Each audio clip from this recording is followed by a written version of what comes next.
Hi friends, +1 +2 ഈ വർഷത്തെ model exam ഫെബ്രുവരി മാസം ആരംഭിക്കുകയാണ്. ഇനി കൃത്യമായി എണ്ണിയാൽ ഒരു മാസവും ഏകദേശം ഒരാഴ്ചയും മാത്രമേ ബാക്കിയുള്ളൂ. മുഴുവൻ പാഠഭാഗങ്ങളും ഉൾപ്പെടുത്തിക്കൊണ്ടാണ് മോഡൽ എക്സാം എന്ന് നമുക്കറിയാം. മോഡൽ എക്സാം ഫൈനൽ എക്സാമിൻ്റെ യഥാർത്ഥ മോഡലാണ്. +2 വിദ്യാർത്ഥികളെ സംബന്ധിച്ചിടത്തോളം അതിനിടയിൽ പ്രാക്ടിക്കൽ മോഡൽ എക്സാമും പ്രാക്ടിക്കൽ ഫൈനൽ എക്സാമും ഒക്കെ നടക്കുന്നുണ്ട്. അതോടൊപ്പം തൊട്ടടുത്ത് തന്നെയാണ് ഈ തിയറി മോഡൽ എക്സാമും വരുന്നത്. അതായത് ഇനി അങ്ങോട്ടുള്ള ദിവസങ്ങളിൽ ഓരോ ദിവസത്തിലും ഓരോ നിമിഷം പോലും കളയാനില്ല എന്നാണ്. ഫെബ്രുവരി 15-ാം തീയതിയാണ് മോഡൽ എക്സാം ആരംഭിക്കുന്നത്. ആദ്യം +1 വിദ്യാർത്ഥികളുടെ ഫസ്റ്റ് ഇയർ സ്റ്റുഡൻസിൻ്റെ മോഡൽ എക്സാം സെക്കൻഡ് ലാംഗ്വേജോട് കൂടിയിട്ടാണ് ആരംഭിക്കുന്നത്. പിന്നെ ഇംഗ്ലീഷാണ് രണ്ടാമതായിട്ട് വരുന്നത്. മോഡൽ എക്സാം ആയതുകൊണ്ട് തന്നെ എക്സാമിൻ്റെ ഇടയിൽ ഗ്യാപ്പ് അധികം കിട്ടണമെന്നില്ല, ഗ്യാപ്പ് കിട്ടാറില്ല. മാത്രമല്ല ഒരു ദിവസം തന്നെ ഒന്നിൽ കൂടുതൽ എക്സാമും ചിലപ്പോൾ വന്നു വിട്ടേക്കാം. അപൂർവമേ അങ്ങനെ സംഭവിക്കുകയുള്ളൂ. അതായത് ഫെബ്രുവരി 15-ന് എക്സാം തുടങ്ങിയിട്ട് ഫെബ്രുവരി 21 കൂടി എക്സാം അവസാനിക്കുന്നുണ്ട്.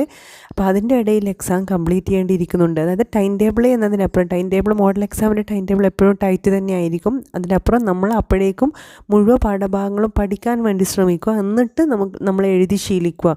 അത്തരത്തിൽ കംപ്ലീറ്റ് ആയൊരു മോഡൽ എക്സാം തന്നെയാണ് ഇവിടെ വരുന്നത്. അതുപോലെ തന്നെ +2 വിദ്യാർത്ഥികളുടേതും. +2 വിദ്യാർത്ഥികൾക്കും ഫെബ്രുവരി 15-ന് ആരംഭിച്ചിട്ട് ഫെബ്രുവരി 21-ന് അവസാനിക്കുന്ന രീതിയിലുള്ളൊരു ടൈം ടേബിളാണുള്ളത്.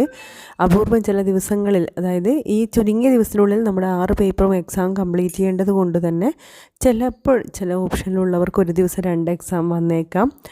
മോഡൽ എക്സാം സാധാരണ അങ്ങനെ വരാറുണ്ട്. എന്തായാലും അപ്പോഴേക്കും +2 വിദ്യാർത്ഥികൾ പ്രാക്ടിക്കലൊക്കെ കഴിഞ്ഞ് നിൽക്കുന്ന സമയമായതുകൊണ്ട് തന്നെ തിയറി ഭാഗത്തെക്കുറിച്ച് ധാരണയുണ്ടാവും. കംപ്ലീറ്റ് പോർഷൻസാണ്. അപ്പോൾ ഇപ്പോൾ നമ്മൾ ഇനി ഏകദേശം കൃത്യമായി എണ്ണുവാണെങ്കിൽ ഒരു മാസം ഒരാഴ്ചയെന്ന് പറഞ്ഞാൽ +2 വിദ്യാർത്ഥികളെ സംബന്ധിച്ചിടത്തോളം അങ്ങനെയും പറയാൻ പറ്റൂല. കാരണം അതിൻ്റെ ഇടയിൽ നമ്മുടെ പ്രാക്ടിക്കൽ എക്സാമിൻ്റെ മോഡൽ വരുന്നുണ്ട്, പ്രാക്ടിക്കൽ എക്സാമിൻ്റെ ഫൈനലും വരുന്നുണ്ട്.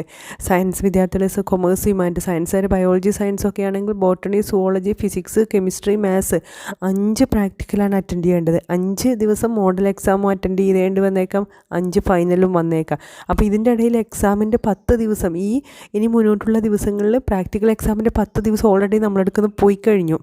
ഇനി ബാക്കിയുള്ള ദിവസങ്ങളേ ഉള്ളൂ. പിന്നെ അതിൻ്റെ ഇടയിലുള്ള ഗ്യാപ്പ് മാത്രമല്ല, ഈ ഫെബ്രുവരി 21-ാം തീയതി നമ്മുടെ മോഡൽ എക്സാം അവസാനിച്ച് കഴിഞ്ഞാൽ ഫൈനൽ എക്സാം മാർച്ച് 1-ന് തന്നെ ആരംഭിക്കുന്നുമുണ്ട്. പിന്നീട് അങ്ങോട്ട് ഒരാഴ്ച 9 ദിവസം അത്രയും നമ്മളെ മുന്നിലുള്ളൂ. അപ്പോൾ ഈ മോഡൽ എക്സാം എന്ന് പറഞ്ഞാൽ അത് +1 +2 വിദ്യാർത്ഥികൾക്ക് 2 പേർക്കും മാർച്ച് 1 തന്നെ എക്സാം ആരംഭിക്കുന്നുണ്ട്. അപ്പോൾ നമ്മളെ സംബന്ധിച്ചിടത്തോളം മോഡൽ എക്സാം കഴിഞ്ഞിട്ട് ഇനി ഇത് നോക്കിയിട്ട് ഫൈനൽ എക്സാമിന് പഠിക്കാൻ എന്ന് പറയാൻ അത്രയ്ക്കൊരു സമയമില്ല. മോഡൽ എക്സാം തന്നെ ഫൈനൽ എക്സാമിന് വേണ്ടി എന്ന രീതിയിൽ പഠിക്കുക. എന്തെങ്കിലും മിസ്റ്റേക്ക് പോരായ്മയുണ്ട് കറക്റ്റ് ചെയ്യാനുള്ള സമയം മാത്രമേ ഉള്ളൂ. പിന്നെ ഫൈനൽ എക്സാം ഒരിക്കലും ഒരു ദിവസം 2 എക്സാം വരില്ല. മാത്രമല്ല എക്സാമിൻ്റെ ഇടയിൽ ഒന്നിൽ കൂടുതലോ ദിവസങ്ങൾ ഗ്യാപ്പ് കിട്ടാനും സാധ്യതയുണ്ട്. അത് അങ്ങനെയാണ് നമ്മൾ ടൈം ടേബിൾ വന്നിരിക്കുന്നത്. ടൈം ടേബിൾ കൊണ്ട് അത് ഓർമ്മിപ്പിക്കാം പിന്നീട്. അപ്പോൾ ടൈം ടേബിളിൻ്റെ ഇടയിൽ ചില എക്സാമിന് കൂടുതൽ ദിവസം കിട്ടും. പക്ഷേ ആ ഗ്യാപ്പ് പഠിക്കാമെന്ന് വെച്ചിട്ട് ഇപ്പോൾ പഠിക്കാതെ വെക്കരുത്. എങ്കിലും നമ്മൾ ടൈം ടേബിൾ നോക്കണം. ഗ്യാപ്പ് കുറവുള്ള ദിവസത്തിന് ഇപ്പോൾ കൂടുതൽ സമയം കൊടുക്കണം.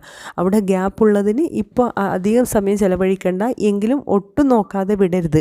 അപ്പോൾ പ്രത്യേകം ശ്രദ്ധിക്കുക. എക്സാം സമയം വന്നു തുടങ്ങി, നമ്മളെ മുന്നിലേക്ക് എത്തിക്കഴിഞ്ഞ് മിക്ക സ്കൂളുകളിൽ എല്ലാ പോർഷൻസൊക്കെ കംപ്ലീറ്റ് ചെയ്ത് റിവിഷൻസൊക്കെ തുടങ്ങും. ഇപ്പോഴും അത് നല്ല രീതിയിൽ നമ്മൾ സഹകരിക്കുക. ഇനി എക്സാം കംപ്ലീറ്റ് ചെയ്യാനുള്ള എല്ലാ പ്രിപ്പറേഷനും നമ്മളെ ഭാഗത്ത്, നല്ല രീതിയിൽ കംപ്ലീറ്റ് ചെയ്യാനുള്ള എല്ലാവിധ പ്രിപ്പറേഷനും നമ്മളെ ഭാഗത്തുനിന്നും ഉണ്ടാവണം.